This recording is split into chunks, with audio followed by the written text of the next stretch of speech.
अभी मैं आपको कुछ समझा नहीं सकती, लेकिन आप मेरे ऊपर भरोसा कीजिए। अगर मेरा प्लान सही बैठा तो चेयरमैन खुद आपको अवतार बुलाएगा और भाई के साथ डील भी साइन करेगा। शनाया अगले ही पल मुस्कुराकर वहां से निकल गई। वहीं दूसरी तरफ गौतम घर का सारा काम करने के बाद मार्केट में सब्जी लेने आ चुका था।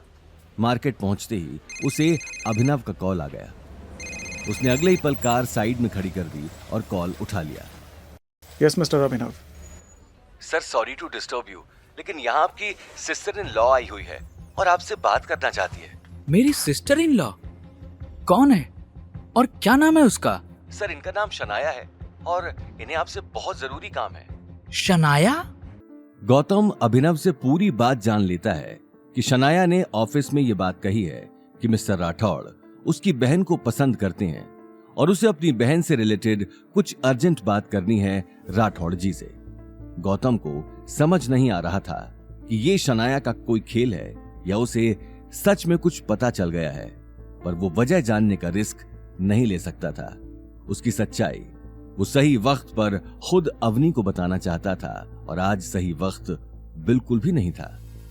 अचानक शनाया का नाम सुनकर गौतम सक पका चुका था। वहीं अभिनव मोबाइल पर छाए सन्नाटे से कुछ समझ नहीं पा रहा था। सर क्या मैं उन्हें आपका नंबर दे दूं?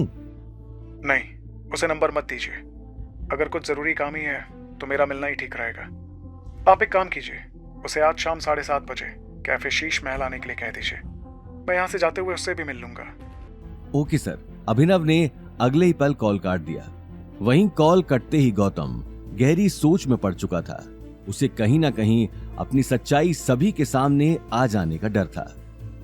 वहीं गौतम से बात करके अभिनव ने मुस्कुराते हुए शनाया से कहा, सर ने आपको 7:30 बजे कैफे शीश महल आने को कहा है। वो शाम को वहीं से निकलेंगे तो आपसे भी मिल लेंगे। शनाया ने खुश होते हुए कहा, ठीक है, थैंक यू। शनाया ने अगले ही पल टेबल से अपना बैग उठा लिया और घड़ी में टाइम देखने लगी। उसके पास अब ज्यादा टाइम नहीं था और साथ ही उसका राठौड़ परिवार से पहला इंटरेक्शन होने जा रहा था। वो तुरंत मॉल से अपने लिए एक ड्रेस लेने के लिए निकल गई। अभिनव इससे पहले कि कुछ कह पाता शनाया जा चुकी थी। ये देखकर अभिनव को थोड़ा अजीब लगा। अवतार से निकलकर शनाया बहुत बड़े से शॉपिंग मॉल में चली गई। शनाया मन ही मन बोली, दादी सा कोई गुड न्यूज बाद में ही दूंगी, पहले मैं तो देख लूं आखिर ये है कौन जो पूरी दुनिया को छोड़कर अवनी जैसी लड़की को दिल दे बैठा है और झट से मुझसे मिलने के लिए भी तैयार हो गया है, ये जानकर मैं उसकी सिस्टर इन लॉ हूं। ये बात सोचते हुए शनाया ने शॉपिंग मॉल से एक बहुत महंगी ड्रेस ले ली। देखते ही देखते 6 बज चुके थे। शनाया 1 मिनट भी लेट नहीं होना चाहती थी। वो अगले ही पल कार लेकर कैफे शीश महल जाने के लिए निकल गई। कैफे शीश महल पहुंचते ही वो अपने आसपास देखने लगी। आसपास कोई नहीं था। कैफे पूरी तरह से खाली था। खाली कैफे देखते ही वो कोने पर रखी टेबल पर जाकर बैठ गई। कुछ देर बैठने के बाद उसने घड़ी पर नजर डाली तो 7:30 बजने में सिर्फ 10 मिनट बचे थे। ये देखकर वो अपने बाल ठीक करने लगी और कैफे के गेट को देखने लगी। जैसे जैसे टाइम निकलता जा रहा था उसके दिल की धड़कनें तेज होती जा रही थी।